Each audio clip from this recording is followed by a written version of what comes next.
being able to hear the conversations and the questions on the recorded version of our meeting. So Tom has a microphone, and when you're asking questions, he'll probably come over to you and hand you the microphone so that you can be heard. So without further ado, our first presenter tonight is Alan, and he has joined us to share updates on the sidewalk program and tell us where things are at the present time. Thanks so much, Deb. It's good to see everyone. Can you hear me okay? Let me try and turn this up a little. Thanks for asking. This is interesting. I don't know. I can hear them fine. Oh, okay. You can. Great. So it sounds like Okay. Zoom is okay, and it might be the speaker in that room that could be the issue. Okay, let me see. Oh, you all can hear it? Okay. All right. As long as you can hear it. It seemed like it's not that loud, but okay. Great. Deb, would it be okay if I share my screen? Please do. Great.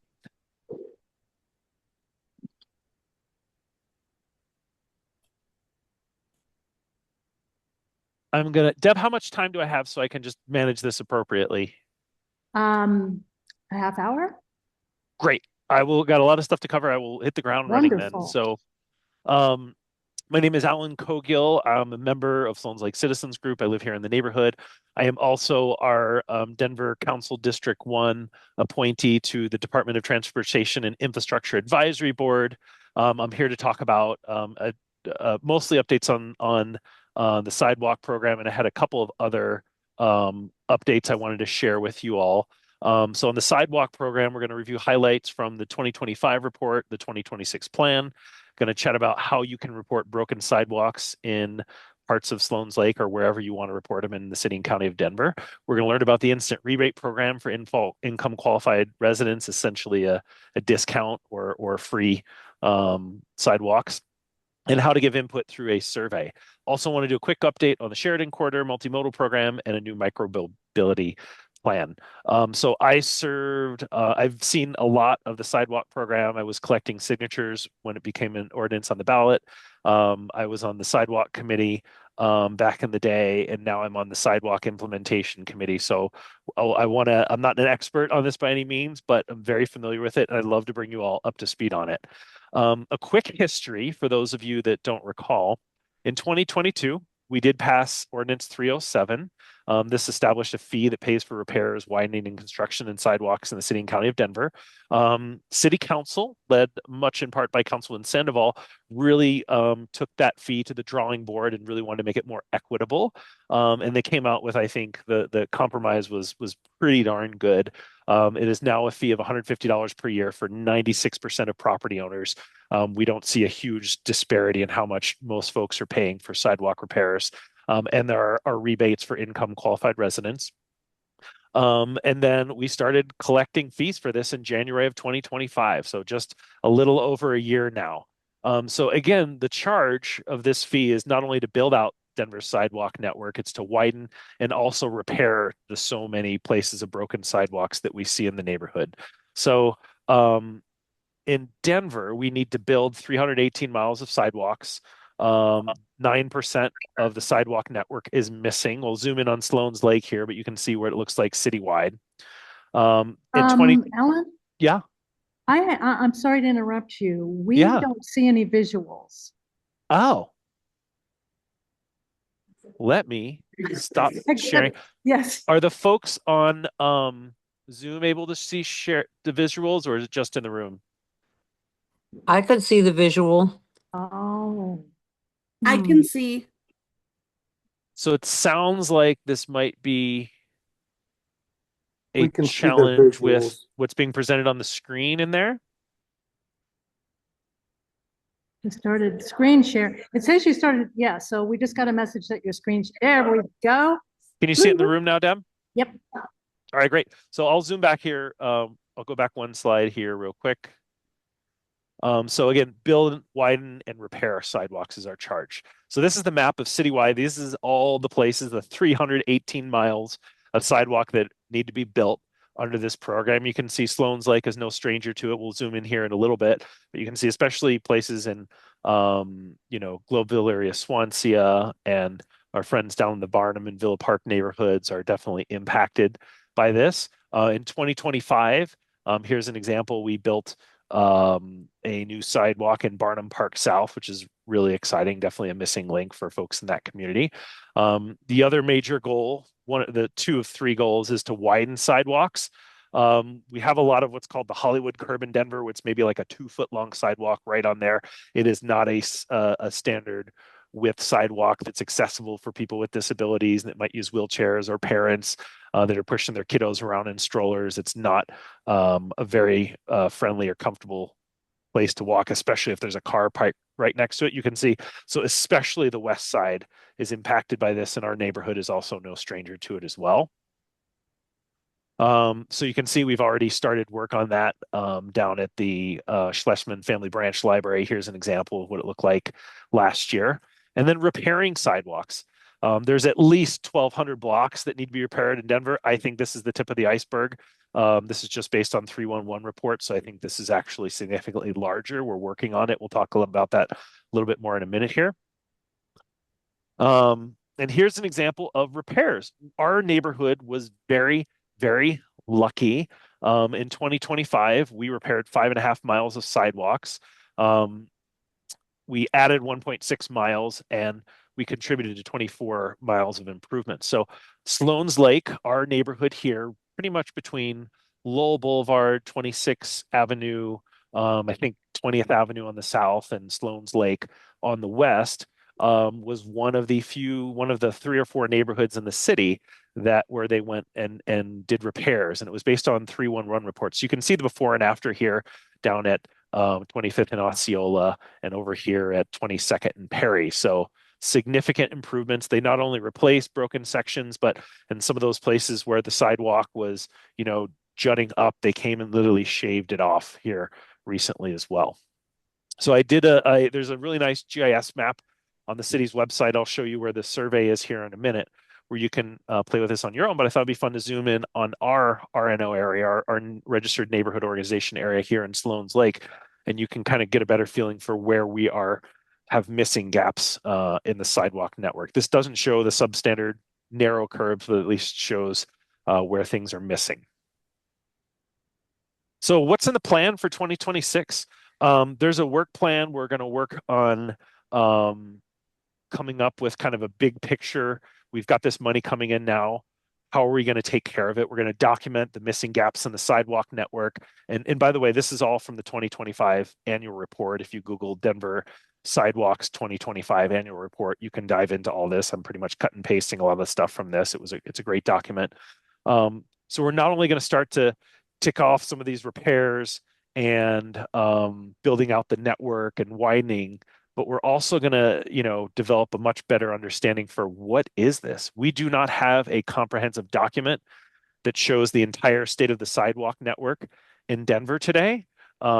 We do need to do this. So the timeline that's set up right now, we're in the conceptual designs, cost estimations, work plan scenarios, and then by the end of this year, we want to have the final work plan, the final implementation plan of how we're going to get this built out. It is a massive undertaking. We literally have thousands of miles to repair. And I think the department is being good stewards of our taxpayer dollars, of not just going out there and starting to build willy-nilly, is really thinking about this in a comprehensive way so that they're going to be good stewards of the fees that we're collecting from Denver residents to make sure that we're doing this in a diligent way that's scalable, that's replicable, and going to be very efficient for folks in Denver. What are some of the concrete things that are going to happen this year? They're going to be spending $5.6 million for spot repairs. You all might have noticed there's also there was a settlement where Denver has to upgrade curb ramps.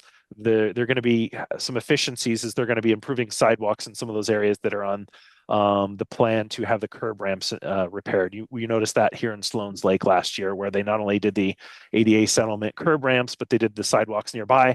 They had the same construction crew. It was easy for them to do the curb ramps and the sidewalks, so it saved some taxpayer dollars there as well. They're also going to be upgrading, doing some field fit under typical design and construction processes. Sidewalk projects have long lead times. They're going to work on trying to find some of the easiest low-hanging fruit of like, oh my gosh, like there's no trees here, there's no sidewalk, the drainage is already taken care of. This is something that we can do a pretty quick design and build on without having to do a robust planning or move trees or things like that. So those are some of those opportunity projects that we're going to be focused on here this year. The capacity building, I've alluded to that already, but it's really about how do we scale this program and make sure that we're being efficient and also making this equitable and accessible and making it transparent to folks and holding ourselves accountable as a city to make sure that we're delivering this well. So there's also some capacity building. As you can see, like there's some complicated challenges here. And this is just two little snapshots of some of the questions that we have to figure out and ask. Like this picture on the left here, state highway in the city and county of Denver, that's a substandard width sidewalk. How do we expand that? Do we build it into the state highway? Do we tear down that bush and that retaining wall in someone's backyard or front yard to do that? Who pays for that tear down? How do we deal with that utility pole for the light pole there? Do we move that? Do we leave it and build around it? These are some of the more complicated issues that we need to address and ask, and how are we going to do this? Same thing on the right. Stairs here. Do we take back those stairs? Do we build into the street for the sidewalk? How do we deal with the drainage issues around that? You can see further down, there's some trees right in the public right of way. Do we build around the tree? Do we go into the yard? Do we go into the street? So these are some of the more complicated questions that we need to figure out as a city and get your feedback on and understand. How do we deal with this? If the cost is borne on the taxpayers, obviously that's going to take longer time to build out the sidewalk network. And I also don't think that the taxpayers really want to have to pay for the sidewalk to be built in their yard. So there's some pretty interesting and challenges here that we need to figure out how we're going to work on it. In terms of expenditures and budgets, you can see here that the program spent about $3.7 million.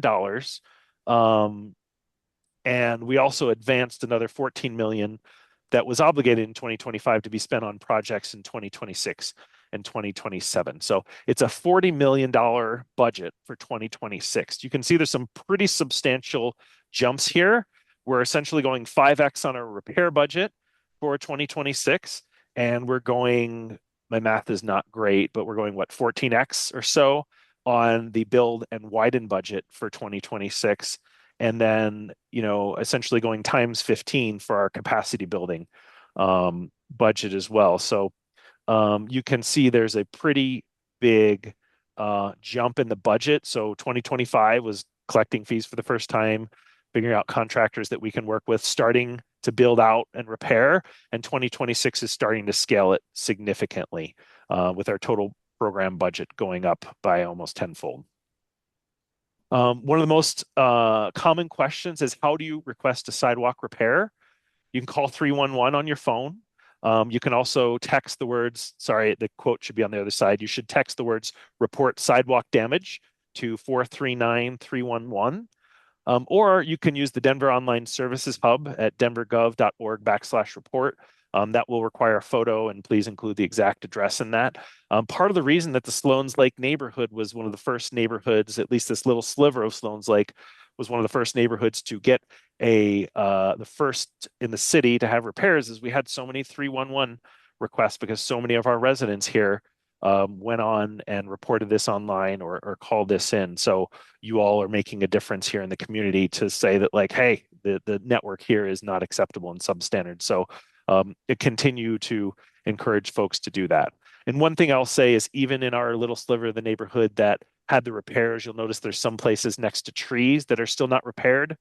They're still trying to come up with a way to do that and not kill all the trees. So you'll notice that there's going to be still some folks, sidewalk repairs that haven't been addressed yet next to trees. And that's just kind of will come in the future.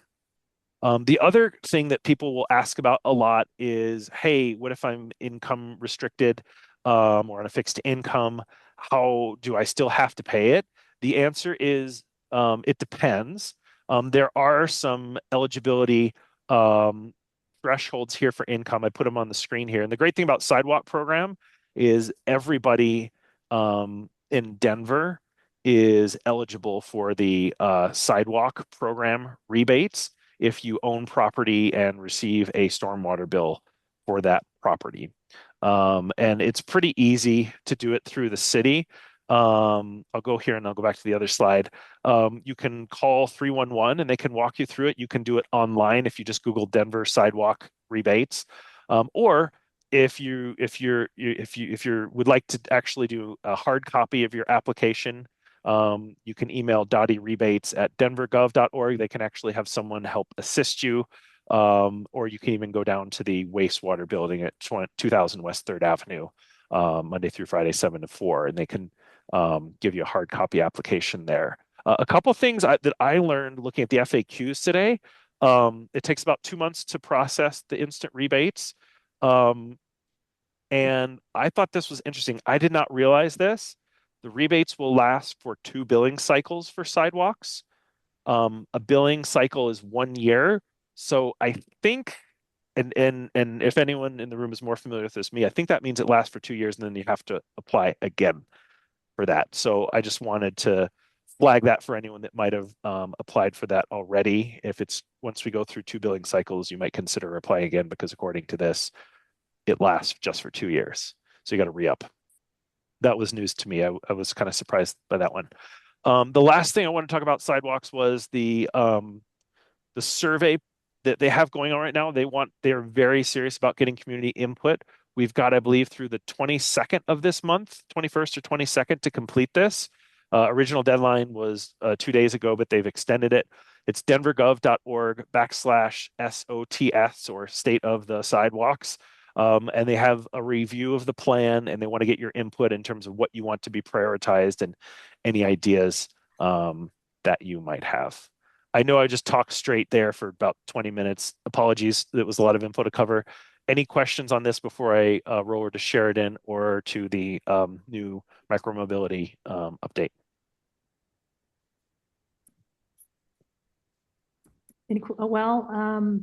I have one, Alan. Yeah, go ahead, Deb. First of all, well, a comment. It kind of seemed like when you showed the wall that was kind of encroaching on the sidewalk, the brick wall. Mm-hmm. And you were saying, well, what do we do about this? Isn't that a case of the homeowner probably or business owner encroaching on city property? And so then they would have to remove that, or isn't that the most likely scenario? I'm not an expert on this. I don't know what the particular situation was there, is my preface to that question. My guess is yes, somebody probably built a wall in the public right of way without fully understanding that it was public right of way space and not eligible to build a wall. It was probably unpermitted. So yeah, but again, this is a big question because there are a lot of walls like that all around Denver and people that have put up fences and trees and things like that. So it's definitely something that I think it's worth doing some planning and discussion on before we just start to, how do we notify that person? How do we have the conversation? How is that funded? So I think it's something that we need to have a more robust, my personal opinion is it's something that we need to have a more robust conversation on. My guess, Deb, is for our first few years of this program, we're going to go after the low-hanging fruit, places where there are not walls or trees or fences and things like that, just to be efficient and build out as much as we possibly can. And somewhere, call it 3, 4, 5, 7, 10 years from now, we're going to start to tackle those much more complicated, tricky issues. Okay, and then the other quickly, I'll just say that like for instance, at my house, the damage is from a tree, and you're saying that in a lot of cases, they can't even repair those because of the tree root, perhaps. Yeah, I wouldn't say they can't repair them. It's that they want to be sure that they're very diligent. We have some gorgeous trees throughout the city and county of Denver, and they want to make sure that they're going to follow best practices that are not going to damage the trees and the root system to the point where the tree dies and, God forbid, falls on someone's house.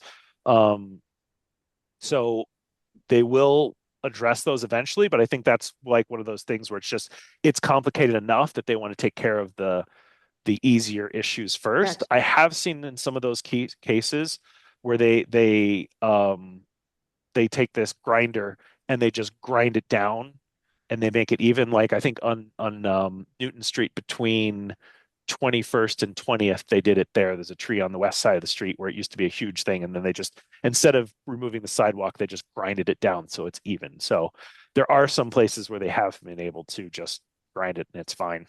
Good to know. Thank you. Yep. Do we have any other questions? I have a comment. Okay. I think it's important.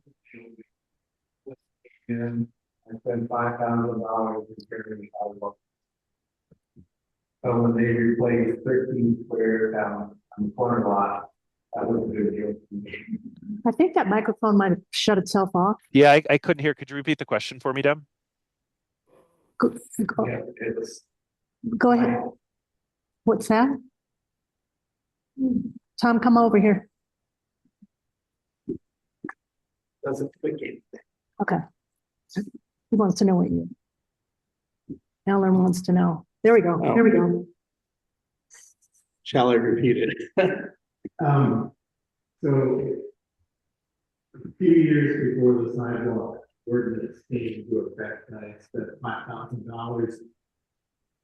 I'm sorry, I'm still having trouble hearing him, Deb. Okay, he spent $5,000 to do his own sidewalk in front of the house. in front of the house. And then the sidewalk, the city replaced 13 5-foot squares on the south side under the new ordinance, so I didn't have to pay for that. Okay, so then he got some other sidewalk work done on the city. Well, taxpayers too. Yep, that's right. You know, Repairs. the bonus to this ordinance is before you were responsible as a property owner of fixing it. The church that we go to got a $15,000 repair bill for their sidewalks. So now obviously significantly less annual. So it's kind of a trade-off. Before someone could have reported you to 311 saying you didn't have a sidewalk in front of your home and you could have had to build it yourself. It was on the property owner. And now it's that cost is certainly meaningful to everyone each year, but it's a lot less than it could have been for sure. Yeah.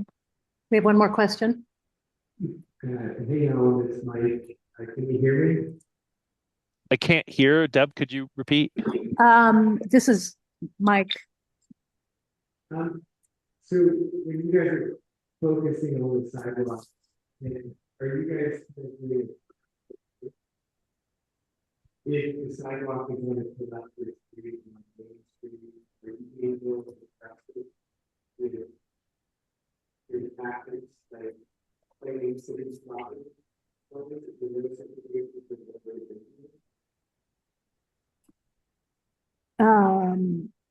So he's asking if they're doing a targeted approach. And help me on could you expand upon targeted approach a little bit more? Well, so like Main streets. Those streets. Yeah. So in other words, how is it being prioritized? I think, is that the gist of the question? Yes. Yeah. So I think it's a bunch of different components, and that is part of the process right now. Right now they're really focused on low hanging fruit and where the most 311 reports are for repairs. At the committee meeting we talked about what are the priorities. We talked about things like accessibility to transit heavy streets, places where we know people may not own a car or have the ability to use a car, like along major bus routes. We talked about trying to prioritize safe routes to schools. We talked about trying to prioritize equity neighborhoods that have historically been neglected by the city from infrastructure. We talked about, and again, places where we get the most bang from our buck of building out places where it's easy to build out, where there's not a lot of obstructions in the public right of way, where you can quickly get a sidewalk in there. So I think the comprehensive plan coming out later this year will articulate that much better. But absolutely, yeah, having a targeted approach will be very much part of the plan. And if you have ideas that I haven't mentioned, or if you like the ideas that I mentioned, I again encourage you to take that survey to give your input. The denvergov.org/SOTS. Thank you. What is it? Corner lots. Yeah. Huh? You're talking about corner lots, Alan, and Gil was asking Tom why corner lots have to pay more. And Tom said they don't. Is Yeah, that accurate? it depends on your footage. Like I said, what did I say? 96% of the city, which I think includes most corner lots, will not have to pay more. It's that flat fee. It's really parcels that have much bigger footprints. I can't remember the exact fee structure, but if it's 230 square foot, or more than 230 feet of frontage to the public right of way, they will have an additional impact fee of $350 per linear foot, is how that's set up. But it's not like the original fee. Councilman Sandoval did a good job of making it so that most residents are not impacted by that. It's usually larger commercial buildings and parcels, and there's a handful of residents that have, rather large lots that might be impacted by that larger fee. So Gil is saying he pays more. 192 rather than 175. Yep. Right. Then yeah, it sounds like Or you would have a larger 50, I mean 150. larger parcel. Yeah. Yeah. When they came out with the original first plan.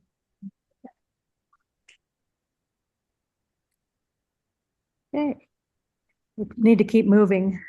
Great. Do you have time to do the quick update on the Sheridan Boulevard update Is that I okay heard with you about? guys? Thank you. Yes. Yes, please. Great. I will go quickly through this in essence of time. As you all heard, Denver and Edgewater and CDOT and Dr. Cog have been working together on a plan to improve Sheridan Boulevard between 26th Avenue and 17th Avenue along Sloan's Lake. This has been going on since 2021. The idea was it's really identify opportunities for enhanced multimodal infrastructure. Anyone that's ever been on that side of Sloan's Lake knows that Sheridan Boulevard might as well be the Berlin Wall if you're a pedestrian or a person on a bike. It's not very comfortable to cross, and it's not particularly comfortable to cross even when you're driving a car. In some cases, there's been a lot of crashes.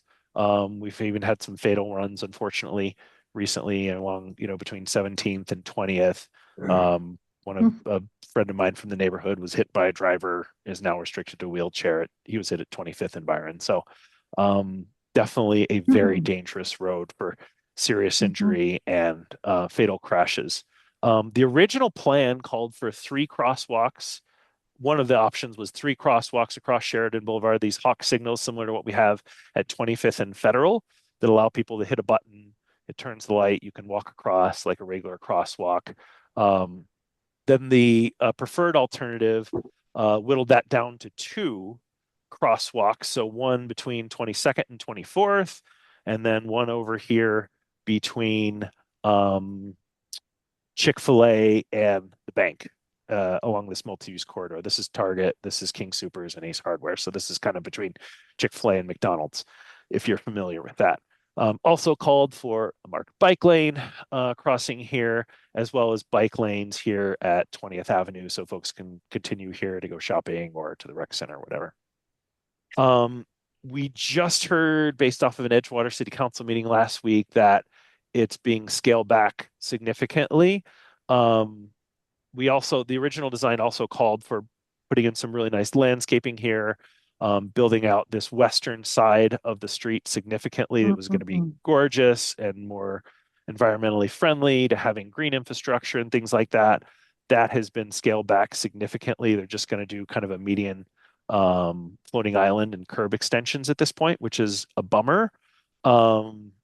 Same thing happened on West Colfax. That community kind of pushed back on that one.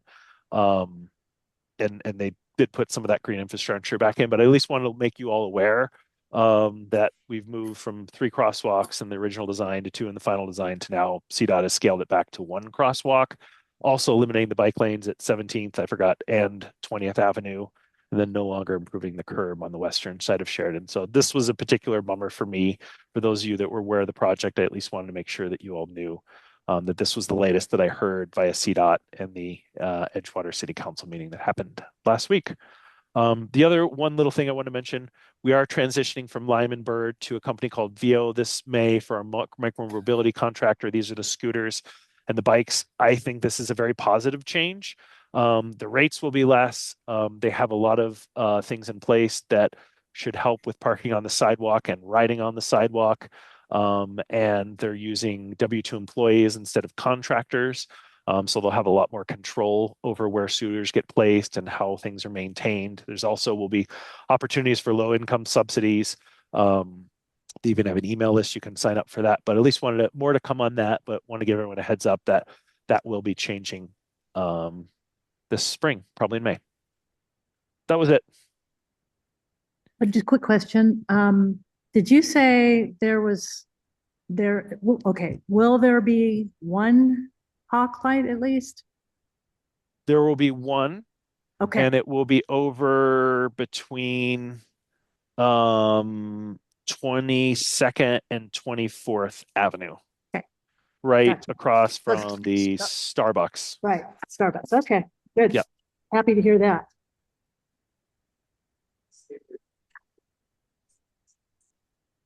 They're cutting the landscaping budget and landscaping and more, sounds like to me. What's that, Deb? Yeah, they're not, somebody was asking about the landscape project on Sheridan you're talking about, and you're referring to the medians with the greenery. Mm-hmm. Yeah, a lot of the greenery on the western side, it sounds like, will be eliminated. And I'm not sure. I know they're doing the medians. I don't know if they've eliminated the greenery on the medians or not. I'm not sure on that yet. Okay, okay. Well, that's good. But what is your point about the median? Well, I think just because it's a big park next to a busy street, it would be nice to have landscape medians in Sheridan or one park to make that street feel less. Agreed. Agreed. This sounds like a budget problem. Just like everything else. That is a real bummer, Alan. Sorry to hear that. Yeah, and Deb, I would disagree with you that it's a budget problem. I would argue that it is a priority problem for CDOT. Oh, okay, okay. They have billions of dollars to spend. They're just not choosing it to spend it on this. Oh, man. That's even worse. Yeah. Thank you. Thank you. We have another question, and we'll probably have to.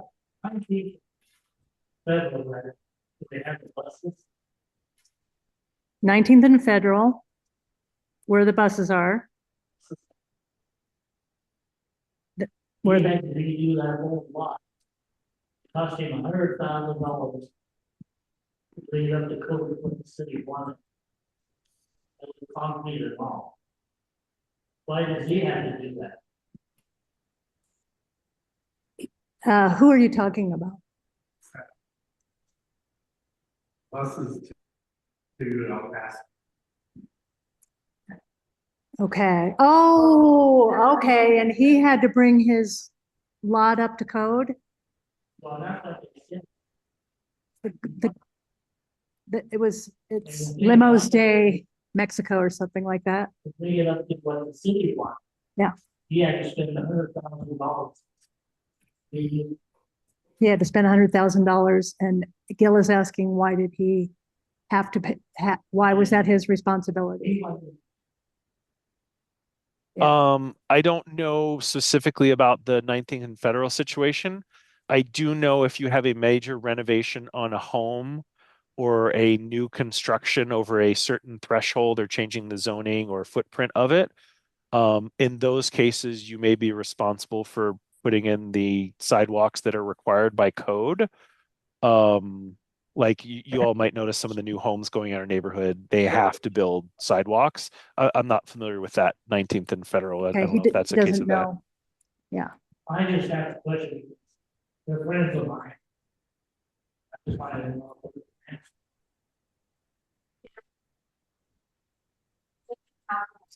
Alessandra's answering, so.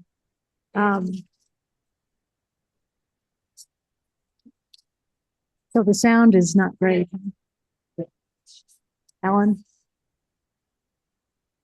Yeah, I can't hear. Okay. If you might, would you mind repeating the answer for folks on Zoom, Deb? I think Alessandra, she's coming on. Sorry, I'm Alessandra with Councilwoman Sandoval's office, just getting a little ahead of my presentation slide. Okay, But if the zoning changed, then the owner of the property is obligated to bring it up to code. So if there was a different business there used for a different purpose and they weren't changing anything, then there would be no trigger for the city to inspect it and ask that it be brought up to code. Because it switched hands and it's a new business with a possible different zoning, then the business owner is obligated to bring it up to code. There's other businesses on the same street now. They never actually do anything. Like that dollar store that's up the street there. Their zoning might not have changed, or maybe they were already up to code. I'd have to look at that specific property. If you're able to send those property addresses to me, our office can look into it and get you a more concrete answer. there you go. I would just ask it because the one that owns the buses, and I wanted to give him an answer. Yeah, if he sends an email to our office, we can get him an answer. Yeah. And I can absolutely give you our email address and he can talk directly to us. And Amanda or folks. That's Councilwoman Sandoval. Amanda, Because some of that is tourist. And we can look into it. Well, and if it's not our office, I'm pretty sure it is. Even if it's not, we'll get him to the right place. because he wanted to talk to Amanda, but it's tourist. Okay, we can look into it. If it's Councilwoman Torres's, we can make sure that her office is aware of it. I can give you our email address after. Okay? I'll tell her. Okay, sounds good. Thank you, Alessandra. Yep. We're gonna have to move on. Did you have anything? Okay. I have a question, Deb. Oh, okay, I'm sorry. I didn't know So that. I'm forgetting, what does Alan do? Is he a committee member? And that he's in the know so much with CDOT? I'm just forgetting. Dottie Yeah, Advisory Board. Jennifer, I'm on the Department of Transportation and Infrastructure Advisory Board. And then I'm Got it. also on as part of that, I'm also the board member that's on the Sidewalk Committee. Nice. Okay, well, thanks. I appreciate it. Yeah, thanks, Jennifer. Thanks for your time, Alan. We appreciate it. Very Thanks, Deb. informative. Nice seeing you, Alessandra. Let's see.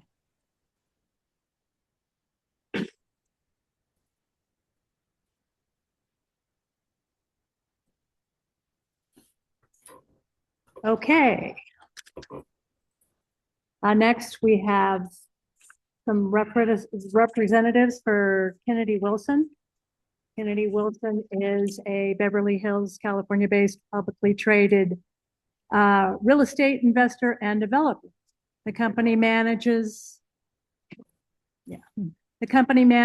40,900 apartments worldwide and acquired a 320 unit complex near DIA late last year. It also owns similar developments in Littleton and Colorado Springs. I'm sorry. Adam, Is Peter. it? Yeah, Adam and Peter, thank you. And they're going to present about what's going on 2246 Federal Boulevard. Go ahead. Deb, guys. before we jump in, can everyone hear us? Can Folks hear us if we you know stand what? right Do you here? mind? Sure. Okay. Yeah, I just want to make sure We got we're this. in the right spot. Thank you. I appreciate that. Can folks online hear us? Yep. Okay, Very good. perfect. Thanks for the intro, Deb. My name is Adam Weichel. Henry Wilson. If you have not heard of Henry Wilson, a couple months ago. Previously, I was with the full other department living. We heard full other company. In December, Kennedy Wilson purchased the multi-family on full other the 5 of us across the country. Was with the I am based here and then I'm constructing along the front range. And the reason we're here tonight is we have a project that is in due diligence. We're under contract. We are early on the conceptual design at 2246 Federal Blvd. It's currently family star Montessori. We lost the sound at home. Yeah, what does he do? Does he turn away from the? I think he Okay, turns to. you know what, that this is I not don't think working. is that better? That's good. Yes, that's better. Okay. So Family Star Montessori is going to be moving to Lakewood. So they put their property up for sale and we've got it under contract. They've got kind of more of their families are out. So we'll just give you a little bit of background on the project. I'm going to turn it over to Peter. And we can answer some questions.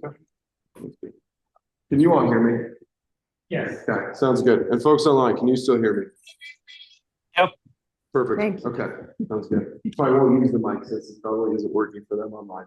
My name is Peter Wall. I do community engagement consulting with my partner Austin Kane. We're based here locally. A lot of what we do is land and work. So helping developers through the entitlement process, but most importantly, working with communities along the way, making sure we're being good communicators and good listeners. Deb, would you mind pushing some slides forward for me?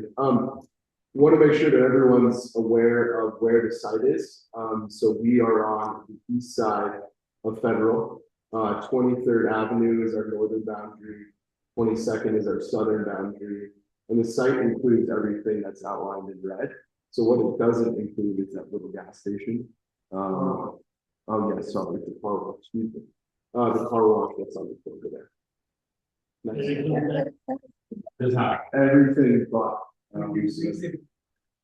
we are working on it. But right now they're only under contract on everything that's in red. Next slide, please. Just to give you an idea, as Adam said, it's currently the Montessori school. So these are a couple of the images. One, I'm looking at it from Federal Blvd, and one that's looking at it from 22nd Avenue behind the building. Next slide, please. This is a map that gives you an idea of just the existing zoning in the area and the existing zoning for the property. So if you can see that red dot, that is our site right there. So we're currently zoned GMX3, and then there is an overlay, a design overlay 8 that's on the property that promotes ground floor activation. Next slide, please. And then the next 2 slides that we're going to be talking about are all from the near northwest area plan. So this is a newly adopted area plan. It was adopted in 2024. So when we're thinking about and we're looking at zone districts that we're going to potentially rezone to, the first thing that we do is we go to these small area plans, especially new ones, because it gives us guidance on the type of zone district that we go to, gives us guidance on the type of plan. So the first map that I want to show you is from the near northwest area plan again, and it is our land use framework map. So if you look at my rudimentary red arrows that are pointing to the site, our site is designated as a higher intensity area. Next slide, please. The next slide comes from our blueprint Denver guiding plan document, although this is included within the near northwest area plan. And this is our future neighborhood context map. And what this does is it actually lays out the type of use and the context of the site. So we are like a light tealish, which is the urban context. Next slide, please. And then next is the Blueprint Denver Future Places. And so here we are designated as a community corridor. So typically in a community corridor with that designation, you're looking at a mix of office, commercial, residential uses. Buildings are typically a little bit larger in scale, and they're contiguous frontages along the street. Next slide, please. And then the next 2 slides are probably the most important, as they give us height guidance in terms of what zone district we're looking at. So a lot of community feedback and engagement went into this plan and ultimately led to this slide. So what we're looking at in terms of our site is it calls for up to 5 stories. And then if you go to the next slide, please, Dan. Then what the city of County of Denver also has something called EHA, or expanded housing affordability. And so what the city does is if you're willing to build some additional deed restricted affordable units on site within your project, then you automatically get an additional density bonus. So when you're looking at a 5-story zone district, which is willing to build that additional height or the additional units on site, you go from 5 to 7 stories. So one of the maps within the here Northwest area plan actually calls out and looks at what's your actual maximum height if the developer is willing to build that additional affordable on site. So you get it to 7 stories. Next slide, please. So all that to be said, we use all of that information in our conversations with staff or community planning and development. That led us to a UMS5 zone district that we're going to pursue. The U stands for urban, it stands for urban context that we're aligning with from Denver. The MS stands for Main Street, and then the 5 is 5 stories. So ultimately, we're looking at 5 stories in the district, and then what Kennedy Wilson is proposing to do is to build that additional affordable units on site, so they would be able to get that density bonus on so we can get to 7 stories. Next slide, please. And then I'll add and talk a little bit more about this proposal.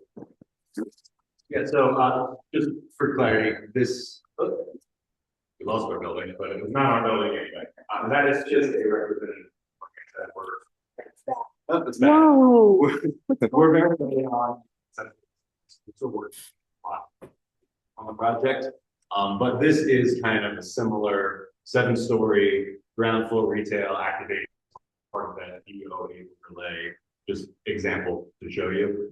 We've got 240 building that makes about 70% studios and 1-bedrooms, and then the balance is 2-bedroom units, and 10% of those units would be those affordable, which will be a significant. We think the community really needs. On the ground floor, we're going to have about 8,000 to 9,000 square feet of retail.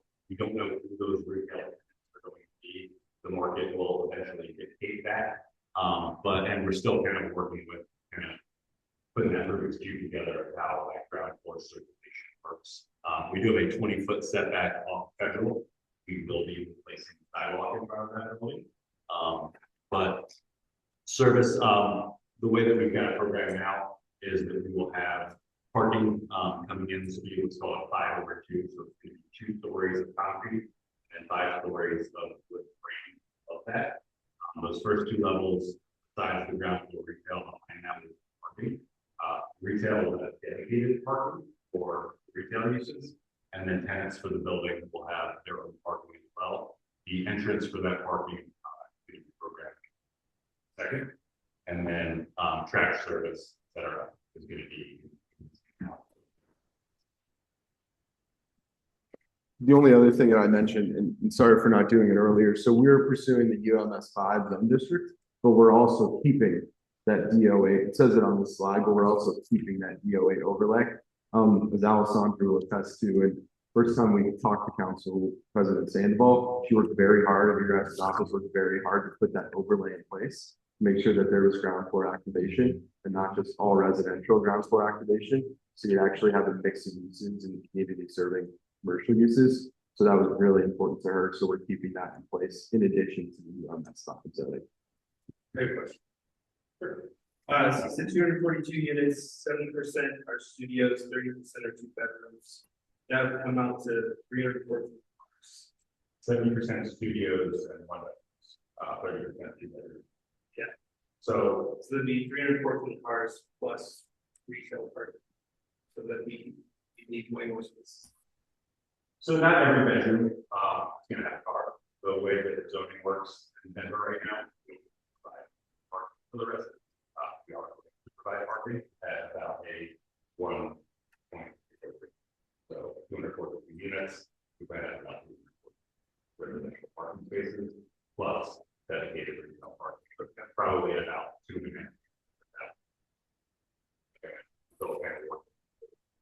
Okay. How that ground floor circulation works. dictate the retail square footage. We understand the importance of the ground retail in the community, and we want to make sure we get that. Yes, sir.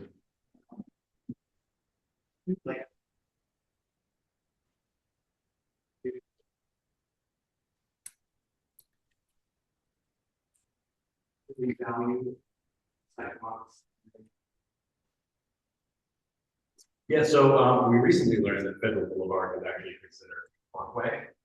So because of that, there's a 1981 Parks and Rec code, but there's a 20-foot setback from the property line.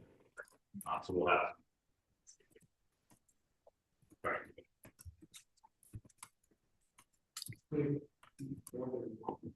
Yeah, typically it's 8 feet. Some areas it's 3 or 5.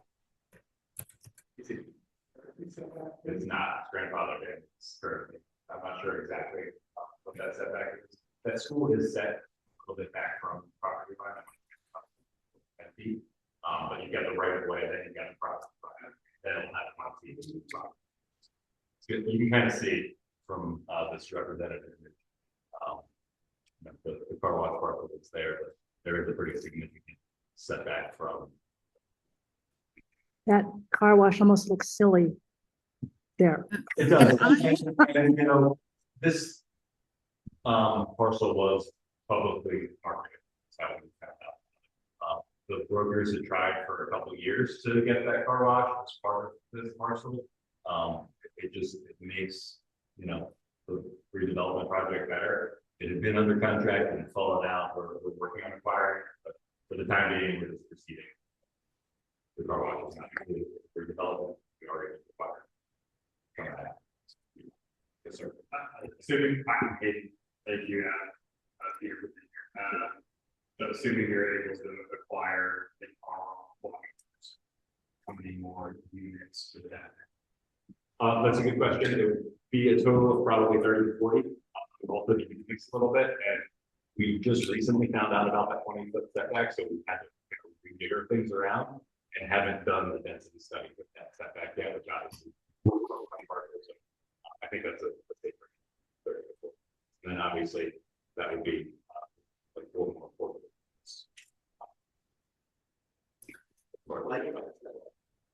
I'm sorry? I like that setback. I don't. So Deb, Yeah, we kind of lost hearing. We got to work on that, but okay. anyway, Um, can I just ask a question if it's question and answer time whenever it gets to be my turn? It's your turn. Is it? Oh, thank you so much. So it's so big. Other than those trees, did you say something about green space? I'm sorry, like I said, it lost it in the middle. No, as part of that 20-foot setback on Federal, we will have some green space, some landscaping. No other real public green space is currently planned, though. Just those trees, but like the trees that. Yeah, and this is just a representative image. Our landscaping plan is not finalized, but I think there are some green space requirements by the city for that right of way. So again, we want to redevelop this, you know, to not only be nice for our residents, but to be nice for the community as well. So we will pay special attention to the landscaping that goes on there. Jennifer, the only thing I'd add is we are probably half a block from Jefferson Park. So the residents will literally be able to walk. I think it's one of the biggest benefits of this site. It makes it, you know, attractive and unique is that you can walk out your door and literally be at Jefferson Park in a matter of 30 seconds, a minute. Yeah, well, it's not the residents. Yes, I do care about them now that you mention it. What about the rooftop? Is it going to be a green roof? It is not going to be a green roof. And I'm glad you brought that up. Even though we're getting the 2-story bonus from the on-site affordables, because we are adjacent to a TU overlay, we are limited to essentially, I think it's 75 feet. 75 feet. That's right. Within that historic, within that protected district. So because this site slopes, the way that it works out with the base plane is on the south side. We end up being about 6 stories. And then on the north side, we end up being a full 7 stories. Oh, my God. Okay, And so what can have I, you, We can yeah, hear you. I been waiting for Jennifer to finish Oh, because okay. I totally agree with her. okay, I'm and in then shock, actually. just one last thing, Cindy, and then I'll let you rip.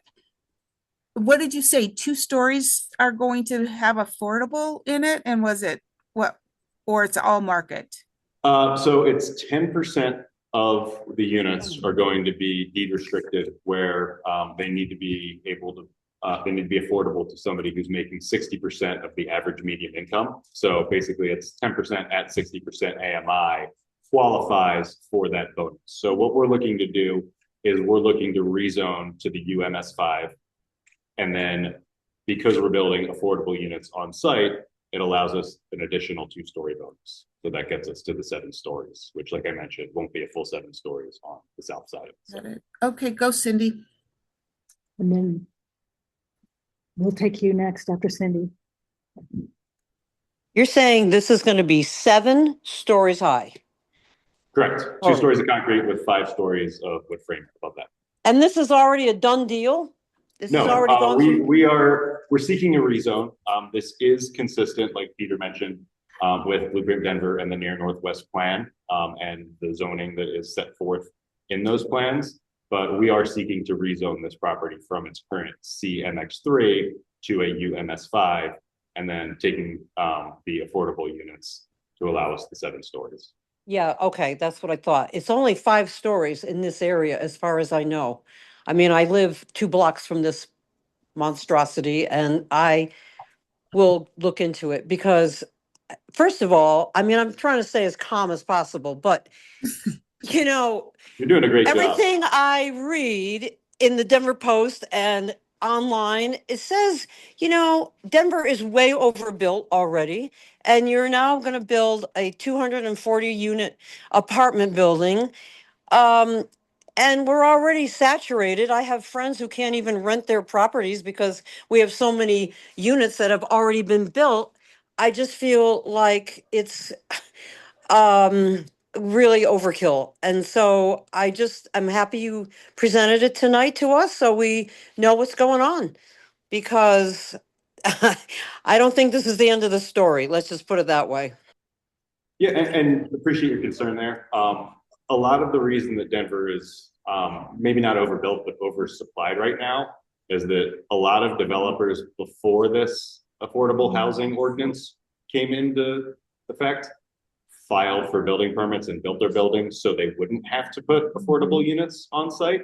We've come after that, but right now there really just is an oversupply that we're working through, and there is not a lot of new construction in the pipeline. People need places to live. Denver is an attractive place. This is a great neighborhood. That's why we love this site. And there's certainly a need for income restricted and affordable housing, which is something that this project would bring to the community as well. So, well, that's this is true the if you process keep that it. we've got to go through. It's a public process. We welcome your feedback. And that's why we're here tonight, is to kind of get that process. Right. Well, I agree with the housing shortage for affordability, you know, affordable units. But you could do that with, I suppose you're saying that you have to have 7 stories in order to have the 2 stories that are affordable. But that's where I have the issue, is the 7 stories. So I believe there's another building right on Federal that's not 7 stories. It's only 4 stories, I think, the brand new one that's on Federal. So you're going to tower over other, you know, it's like the most stories we have here along Federal is like 3 or 4 stories. You're going to tower over us. It's huge. And the area plan actually allows for that. That's why they're Yeah. able to do it, correct? Well, So not that's the a problem. No, not the stories, not the height. He's asking for Pardon? 2 extra stories in order to get the affordable housing in there. The area plan in Jeff Park. No, the near northwest. And, right. And right now it's currently zoned for 3 stories with retail. That's what.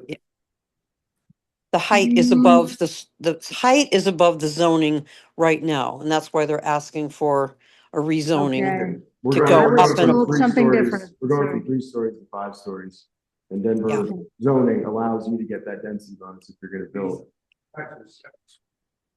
Yeah. You go to 5 stories, but with Kennedy Wilson's commitment to build those additional affordable units on site, you automatically get that density bonus of 2 more stories. So yes, you get the 7. We're only rezoning to 5, and then you get that density bonus. Ellen, So I guess the big question is like, what this large building is, as far as I know, is like the largest building. There's another 7-story apartment building that's Federal Blvd, a way different intersection of Federal.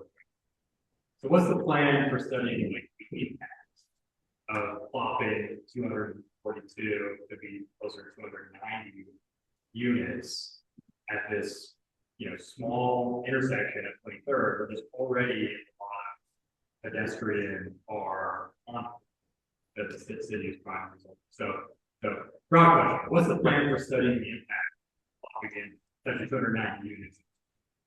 So impact's kind of a general word. Impacts it from a pedestrian point of view, vehicular point of view, water and sewer, just right. Yeah. There's So those are all. Tell me. Yeah. Those are all required when we go through our site development plan with the city of Denver. They have requirements throughout the process and to meet those requirements. I don't know exactly what they are. Like I said, we're very early on in this process. Is that free zone for you? That's both. Yeah. So I think that's, help me understand why studying the impact of putting on units in would make sense after the decision about whether impact occurred happened. Because it's all about like, help us understand. Sure. Yeah, I mean, I think one is just the way that Denver does the process, but I hear you sometimes it feels chicken and egg. At the end of the day, we have to, because they lay out these area plans to sit there and actually provide some predictability for community as well as developers in terms of what height's going to look like, what product's going to look like, what ground floor activation is going to look like. So at this stage of the game, yeah, it's really high level, but I hear you. I mean, sometimes it feels like you should be studying them a little bit sooner. But, someone like, major arterial like Federal, given how many cars are on there per day, I could sit there and go look it up, but it's probably 30, 40,000 a day. I bet will be a drop in the bucket in terms of cars that are on all Right, that's going to be BRT. So sure, which is one of the reasons I think this site, that's why the city was looking at some additional density. So they were looking at this near northwest area plan. They were looking at additional density on Federal, anticipated BRT would be there. They wanted to put housing on some of these arterials where folks would have the optionality to ride bus. And more frequent bus. I hear you. As my neighbor pointed out, the near northwest plan is like a recommendation. The rezoning is where the rubber hits the road. This is just because the near northwest plan says, right? Yeah. But strong plan guidance helps. Like when city council ultimately looking at their criteria, one of the biggest and important criteria, what's the plan guidance, and particularly the small area plan, and especially a newly adopted small area plan that gives really clear guidance on height. That's one of the main things they'll look at in addition to Blueprint Denver and Coffee. But we'll agree that this plan came out before the decision from the city. And that dramatically is going to change what that development area, right? Yeah, and I think you'll see with that, I'm looking at my crystal ball, just like they're doing with the new Burnham Yard site, they're doing their own small area planning process there. If I'm a betting man, I think there will be a new small area planning process for where the current stadium is to actually talk about what the plan looks like for that area once the stadium moves. So I guess this is my questions that it's maybe No, you're fine. so there's going to be a 290 unit, equivalent of the complex off of Federal. Wouldn't it kind of make more sense to just do that where the stadium area is, where you're also off of like I-25 Federal and Colfax and main arteries instead of 23rd, which again is like small street. I mean, it's and already there's a lot. I live right on 23rd every morning. Like 7 or 8 blocks because people can get through there. It's like too small. like a lot, you're gonna have at least 242 cars in it. This sounds like really congested. No, I hear you. And I think one of the things in terms of traffic, like not everyone, there's AM, PM, peak hour, most people are leaving or going, so you'll be adding trips then. But then ultimately trips are going to be spread out throughout the day, right? You're going to have some people that are going at certain times earlier. You're going to have some people that are coming home a little bit early in the afternoon and later. So when you're looking at all these traffic studies, which we've seen a lot over the years, it's not everyone that's ultimately queuing and leaving all at the same time. I mean, typically in the AM, PM, P hour for something like this, I mean, you probably have 30, 40 trips that are probably leaving within that hour. So think about like if you're sitting here, you have a trip that's every minute or every 2 minutes. One car every minute or 2 minutes is very different than them all queuing up for everything. Right, but we're both guests. And so the real question is like, do we want to study this and then rezone? And that sounds like a sensible thing for us as a community to know what we're getting into before we, as a community group, decide to stay, we like or don't like it. Yeah, I hear you there. But we're just following again. We're following Denver's process, but I hear you sometimes it feels chicken there. We got a question online here. Alan? Yeah, just want to say thank you all for this presentation. I'd appreciate you spending time with us. I just want to call out that I really appreciate that you all are having an affordable housing component to this. My kids go to our neighborhood elementary school, Brown, and a lot of the teachers cannot afford to live anywhere near this neighborhood. So I appreciate that you all are giving opportunities for folks like them to be able to live in our community and not have to commute from half hour or 40 minutes away. My question to you all is 23rd Avenue is also probably one of the busiest bike routes in the city based on some of the statistics I've seen. Is there any plans for any kind of secure bike parking in this building for folks that might want to choose that in addition to the transit option that they're? Are you asking for residents or for general public? General public for retail space would be lovely, but more so my context was for residents of the building. Yeah, for residents, we do plan on having a bike room as part of that ground floor amenity. And you know, outdoor bike racks is certainly something that we could consider more for the general public to have a safe place to lock it up on Federal. Alan, Thank you. I suspect will probably be required by the city to have outdoor bike racks, particularly if you're doing ground floor commercial there with the zoning that we're pursuing.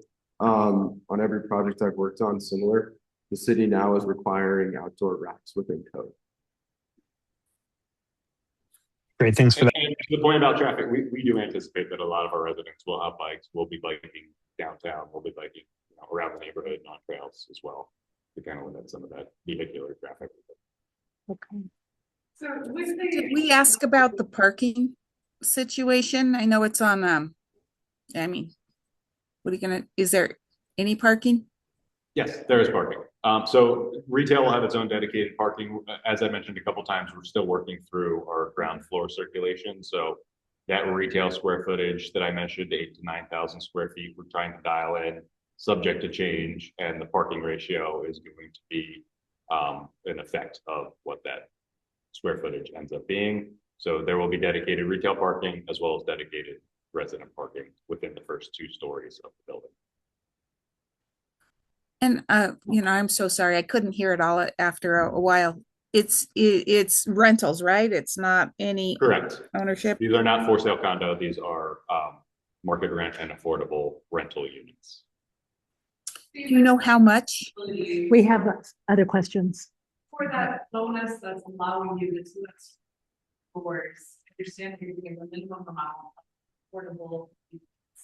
What is the makeup of those units? How many are studios versus 2 bedrooms? Good question. It mirrors our unit mix. So 70% would be studios and 1 bedroom. I forget what the exact split is between studios and ones. And then the balance would be the other 30% of it, 2 bedrooms. So for the affordable units, we've got 242 total units. 218 of those would be market rate. And then 24 would be your affordable units. The mix I think we've got is, don't quote me on this, but it's 4 studios, 8 1-beds, and then the balance. So 24 of the affordable, and that is too extreme. Correct. The baseline affordable would be 8% at 60% AMI. Is there any discussion about if you acquired a gas station or a wash, like how are you considering any conversations with the community as well? What sort of considerations for affordability? This is teachers and community members that how is that playing into the luxury? So We're good. so go ahead. Rock, paper, scissors. So you have your market rate units and then you have, so we'll do 10% at 60% of area median income, which means there is an income threshold where you can't make more than that and live here. So ultimately 60% of AMI in Denver right now is someone that's probably making around $55,000-$60,000 a year. I'd have to go look at Florida Housing and Finance Authority has a chart. So they give you your income limits on 1 bedroom, 2 bedrooms. So those are generally, I mean, someone making $55,000 to $60,000. There's occupations on their website too, but it's going to be someone that's teacher, probably low, honestly, for someone that's firefighter, police officer, but probably a decent range for a teacher that's probably working. And on your question about the car wash, if we were to acquire the car wash, that would increase our overall unit count, therefore it would increase our number. Linda?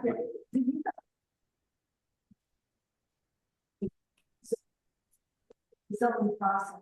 So we have not, yeah, great question. We have not submitted our rezoning application as of yet for the city. We have done a pre-application meeting with the city. We've met with most of the council for the city of Denver. We've met obviously with you folks. We've met with J-Fund, and we've got a meeting.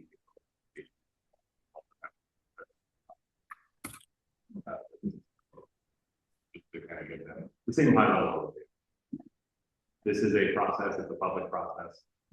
Rezoning takes generally 6 months, and that's optimistic. So there is plenty of opportunity. Yeah, like I said, it's optimistic. Yes.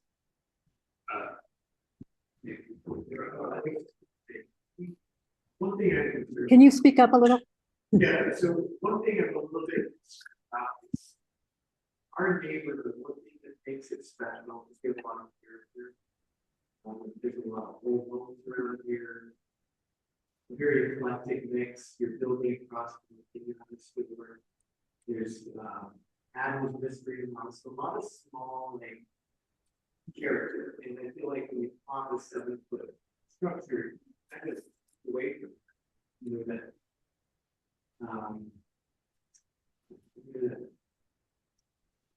Yeah, respectfully, I'll disagree with that and say that diversity is kind of what makes neighborhoods great. You've got that mix of kind of smaller, old scale, Victorian, and newer, larger scale. It's like that nice, this eclectic mix of things really lends to a good neighborhood. Kind of gets rid of that homogeneity. That's just my opinion. But. Understood. Yeah. Yeah, just to go back to the affordable housing question. So, yeah, there are like lower income units right behind this building, like across the opposite park side. It seems impossible for those to remain if this 7-story building is built there. So I don't know. I mean, yeah, you're able to point to 24, but then like, how do you account for the net impact? That didn't impact. Like, what's the net impact of placing affordable places in this area? And I use that example, but there are other projects that are affordable housing. Yeah, ultimately, those factors are out of our control. What happens in adjacent parcels that we don't have under contract? Just as a developer, those kind of small infill lots are very difficult to redevelop and make economic sense, which is probably why they haven't been redeveloped yet. I don't necessarily think that redevelopment across the alleyway will spur redevelopment on those parcels. It's possible, but it's also out of our control, and it's just the market will kind of dictate what happens. Yes, sir. Got a comment. For people who are new to the neighborhood, the 4-family star has a Safeway paper. Yes. Before that, it was in automotive. So when we moved in, you drive by and saw a lot of it.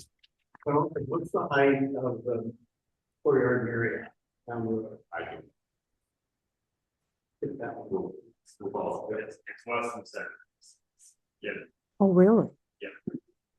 the only equivalent, you guys probably know about the only equivalent I've seen from Federal is that 7-story unit on the back.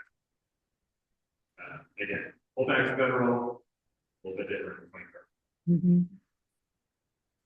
I have a question about the affordability, and I don't, maybe it's because I don't know how this works. What's the guarantee that the apartments that are affordable will stay affordable? It's a deed restriction. And it's for 99 years. And it will always be 60% AMI? Correct. Whatever that may be. Yep. Okay, thank you. And so, yeah, we have to sign an agreement with the Department of Housing Stability. Okay, And so that's an agreement for 99 years, 10% of units at 60% AMI. thank you. What are you attending the date? April 4th. My phone's over there, but it's mid-April. What was the question? I'm sorry. Oh, okay. Oh, interesting. And we Okay. ultimately, Jay Fund decided to put us on the agenda because the check. About it, we volunteered to present, and like I said, we're not ready to present.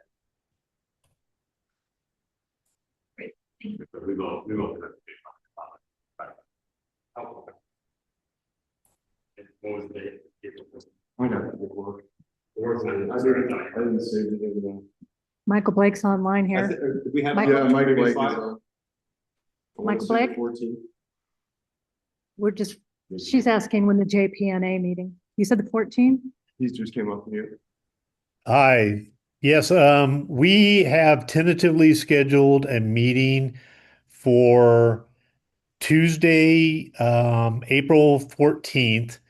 And we have extended an invitation for Adam and Peter and Bruce if they want to join it. It will be virtual and people can sign up at the website to get an invitation for the meeting. But JPUN, the other organization in the Jefferson Park neighborhood, would not allow these gentlemen to present at their meeting last week. So we would love the opportunity to have them present at our meeting in April.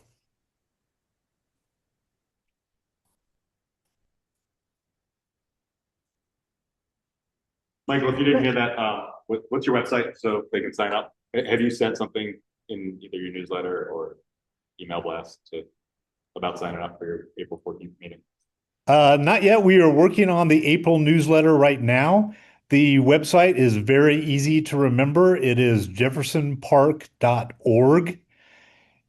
You can also send an email to landuse@jeffersonpark.org, and we will get you all of the meeting details. Great, thank you so much. I'd like to clarify something. JPUN had a very full agenda and were unable to accommodate this long of a meeting because they had other items on their agenda before this was scheduled. So that's what happened with JPUN. I could actually clarify that for you. I was at that meeting and the agenda was not very long. And I do believe that these gentlemen had approached JPUN starting back in January to ask to be involved in this process. And JPUN, or specifically their president, Michael Gates, has declined. Do we have any more questions on 2246 Federal? We will be back. We will be back.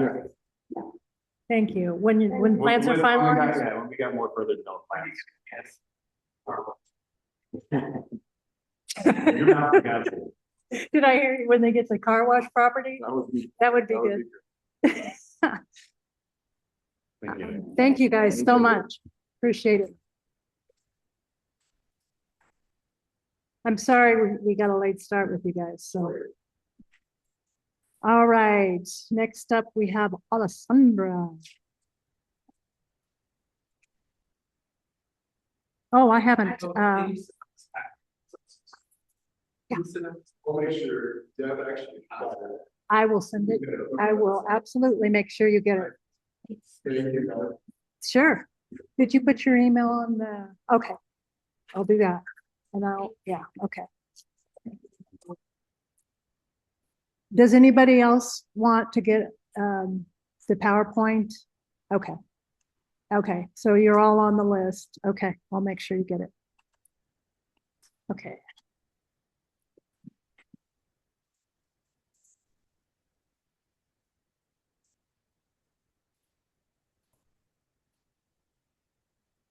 Okay, just.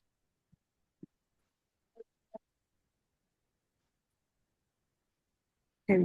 Oh, the top is it. Yeah, thank you. No problem. Okay. Hi, my name is Alessandra Dominguez. Councilman Sandoval. See some new faces, some recurring faces, and some regulars. So nice to see you all. I apologize for not wearing green.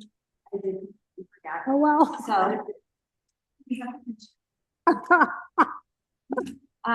So Councilman Sandoval hosts monthly office hours. Her next set is Friday, March 7th, 11 p.m.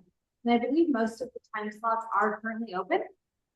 Next month, we will also have a set virtual and in-person office hours, and those get released on the 1st of the month. You can always sign up for those online. So some information, I believe I saw this on the agenda as well, unlocking housing choices. So this is city-led. This is not led by Councilman Sandoval's office, but we want to make sure everybody has information about it. So Denver is seeking to propose zoning updates to expand missing middle housing, triplexes, quadplexes, and cottage courts and more. There is an open house Tuesday, March 24th from 5:30 to 7:30 at the Highland Rec Center. There is also a survey that you can take now, so you can give input and see more what they're talking about. I also have linked in here the web page for unlocking housing choices because it has much more information and can explain it better than it. A program that is currently operating but will be ramping up is the SPEED program, and I completely forgot what the acronym is, but it is focusing on federal, Alameda, and Colorado, and that's to reduce fatalities and high injury crashes. So they have already implemented some measures. Something that is coming this year, and I don't know exactly when, is speed enforcement cameras. So, yes. So slow down, because if you get a ticket and you call me, I told you there was going to be a camera. So, upcoming events. So just like be aware, Saturday, April 11th, you can celebrate and participate in the Cesar Chavez March celebration. That begins at 9 a.m. at Regis University with a mass. At 10:30, they will step off from Regis University to Cesar Chavez Park. At 11:30, there will be a park opening ceremony. And then at noon, there will be a welcoming commencement. So there's going to be food and poetry and songs and dance and just lots of fun stuff to celebrate Cesar Chavez. Another thing coming up on Earth Day, April 22nd, you have the opportunity to volunteer for Sloan's Lake Park. You can sign up on your own, your family, bring your coworkers, whatever you're feeling like, just be there. You can sign up for that now. There are 2 shifts, 8 to 11, and then the second shift is 12 to 3. And for the people in the room, I guess online too, you can scan the QR code. Sign up for that right now. I don't see any phones out, but That'd be rude. Another park cleanup coming up is Councilman Sandoval's annual park cleanup. So we are trying to take a poll this year and see where community wants us to clean up. right now, Rocky Mountain Park is in the lead. So if you want us to clean Sloan's Lake on Saturday, September 19th, we gotta pump up the numbers. And there's a QR code, so you guys can take out your phone again and scan it. If you do come, the Federal Theater in Orient will have vouched to donate tickets, free tickets for everyone. We have general contacts for Denver Police Department. Do you want me to go back? I'll give you a slice. That's okay. So general contacts for the police department and how to report crime. Dottie and CRAB information. The big thing I really want to highlight is CRAB. They meet every third Wednesday of the month, which is going to be tomorrow. However, they have switched to a new model and two things have changed. One, they alternate between 10 a.m. and 6 p.m. So this month, as in tomorrow, 10 o'clock. Next month, 6 p.m. The month after, 10 o'clock, as far as I know. I mean, they can change their schedule whenever they want, and they'll probably notify me. But in the meantime, this is what I have. They are not doing virtual meetings anymore. You have to show up in person to get the information. So if you want to come hang out with me again, 2 days in a row, I'll be there tomorrow at 10 a.m. in person at the Denver Police Department District 1. Give people the address. Yes, the address is, it will be back soon. Oh, it doesn't like it when, I think it didn't like your arm. Oh, okay. Well, anyhow, it's 1311 West 46th Avenue. And then some fun facts. Every Denverite is represented by 3 council members, not just Sandoval. So if there is something that you would like to have additional eyes on, you can also rope in Council Member Parity and Council Member Gonzalez. Lastly, if you're not subscribed to our newsletter, now is your chance. You can take your phone out again and scan the QR code. And there's like this information plus more. We release it on the 1st of the month. And that way you'll get the office hours that much sooner, because I know those go fast. Thank you, I appreciate that. I saw a few things.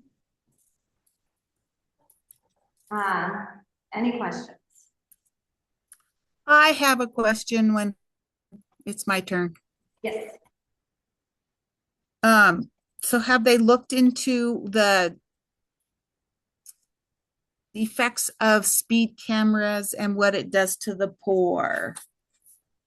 I know that was a consideration. Let me go back to speed. So that was a consideration as far as tickets towards people with lower income and less means to pay something like a speeding ticket. I believe that's why they ramped up the campaign so far ahead of time. Like they did implement speed limit signage, electronic feedback signs, etc. I would have to ask the Department of Transportation and Infrastructure for more details. Alan has his hand raised, so I suspect it may be to answer it. He might have a question though. So if he has a question. Do you mind if I chime in on this, Alessandra? Yeah, absolutely. Go for it, Alan. Yeah, I mean, the other, I think, you know, Chicago is an example of kind of how not to do this. They just kind of threw it into every neighborhood and end up adversely impacting a lot of communities of color, especially on the south side of town. Dottie has been trying to be very deliberate in how they're implementing this. But when we talk about how speed cameras impact the poor, I think it's also really important to acknowledge that a lot of people on corridors like Federal, especially next to Sun Valley, do not own cars. And those are the people that are crossing Federal Boulevard. So I think when we talk about those that are lower on the income spectrum, we really need to consider that it is a benefit to those that cross Federal Boulevard that are transit dependent users. 14th and Federal in particular has been one of the most dangerous intersections in the city. So a speed camera somewhere like there would absolutely benefit that neighborhood as well. And then the other concern with speed cameras is the fact that it may sometimes lead to facial recognition or profiling. Was there a study done on that? I mean, I mean, we're not going to say that's going to happen, but it does happen I believe the in speed some cameras- other countries. Yeah, I believe the speed cameras that will be used will not have those features. I believe it still has to go through council and they have to vote on the contract for that. And that is, it's definitely not small, I'll tell you that. But it still has to make its way through council, and that's why we're not sure at what point this will be introduced to federal. Looks like Alan has his hand raised again, so he probably does have. Yeah, to add what Alessandra said, last I heard targeting for speed cameras at the end of the year. And Jennifer, to answer your question, no, facial recognition technology is not part of this. Essentially, this just takes a picture of the vehicle in question and takes a picture of their license plate. Regardless of who's driving the vehicle, a ticket gets mailed to the person that has the car registered to them. So it's not a mass surveillance thing like Flock or something like that. It strictly takes photos of the license plates of vehicles that are speeding through Denver. And So where don't speed again and you are don't get your these- picture taken, pretty much. Where again are these cameras going to be installed? I don't have a map of the intersection. I just know they're gonna be on federal. I believe they may be implemented on Alameda in Colorado, but those aren't in Councilman Sandoval's district, so I don't have specifics on that. Go ahead. Oh, you have the same question. Okay. Any other questions? All right, thank you so much. Thank you, Alessandra. Thank you. And you can go to Councilman Sandoval's website and get that. Download it. Yeah.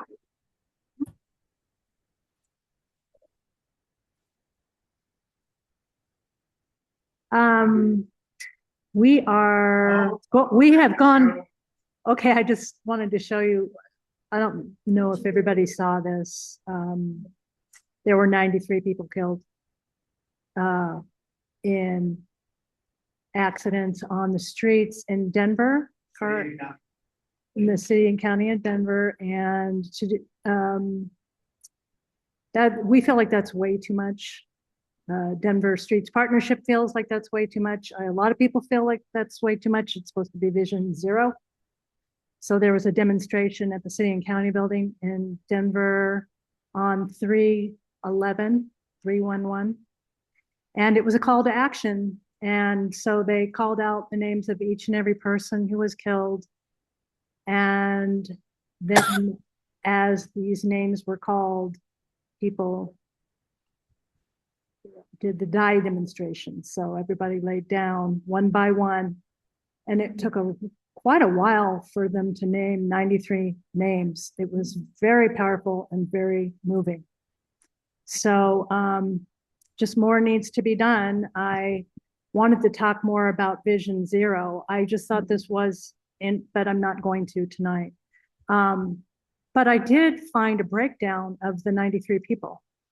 And there's more people killed walking than people in cars. I thought that was really telling. It's a real problem. Why I'm so concerned about this is why is that gone up with the infrastructure and how hard we've tried to have it go in the other direction? Was there any input like that? No, but that is an excellent question, and that would be something to look into. I don't know why that is. Maybe more people. I don't know. Crazy drivers out there. I don't know. But that information may be out there. I just wondered if anyone had thought about why this happens. Yeah, really. Yeah, another thing that the city and county of Denver does is on the winter solstice, they have on the steps of the city county building, they read the names of the number of people who die on the streets of Denver, homeless people. Mm-hmm. And I didn't do it this last year, but the year before it was 234 in the city and county of Denver. Of all kinds of reasons, violence, drug overdoses, poor health, whatever. which added to this is a tragedy. Yes, indeed. Wonder if that number's going up too. I know it has gone up. It went down because they've got more people off the streets into housing. Hmm. But I didn't make it this past year. But they read, each name is read, and then everybody has a little candle, and we will remember. And by the time you get done, 200 and some names, it's overwhelming emotionally. Mm-hmm. Mm-hmm. But they do have the winter solstice, because it's the longest night. There is a really good dashboard for Vision Zero that gives you a lot of information, and there's the link below. I can put that in the chat. So I just wanted to call attention to that.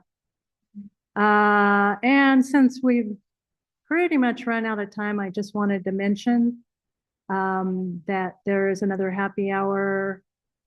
Sloan's SLCG social, we're calling it.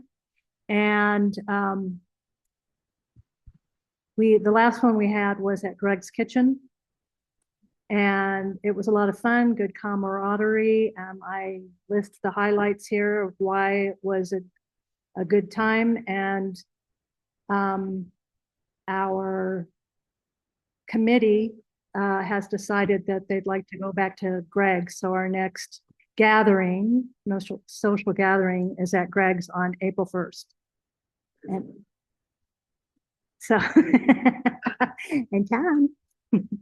Anyway, it's really nice to a nice opportunity to engage with the community. So, and I don't know if you people have been to Greg's, but it's a pretty good place. I think it's very comfortable.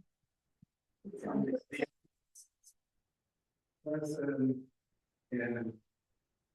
Utica. Yep. And we just put a bunch of tables together and all sat around jibber jabbering. So our next meeting will be the 3rd Tuesday of next month. And by golly, I didn't look it up on my calendar.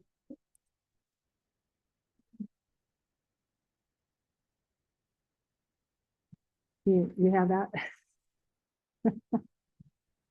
Anyway, and thank you all for coming tonight. There was some really good feedback and really good engagement. Really appreciated hearing your voices, everybody online and here. So thank you for coming. You betcha. And we do record these in case you want to revisit any of this. We have a YouTube channel. Okay, have a good night. Thank you, everyone online. Well, thank you, Deb. Thank you, everyone. Thank you. Thank you. Good to see you, Tiffany, and everybody else. Thank you.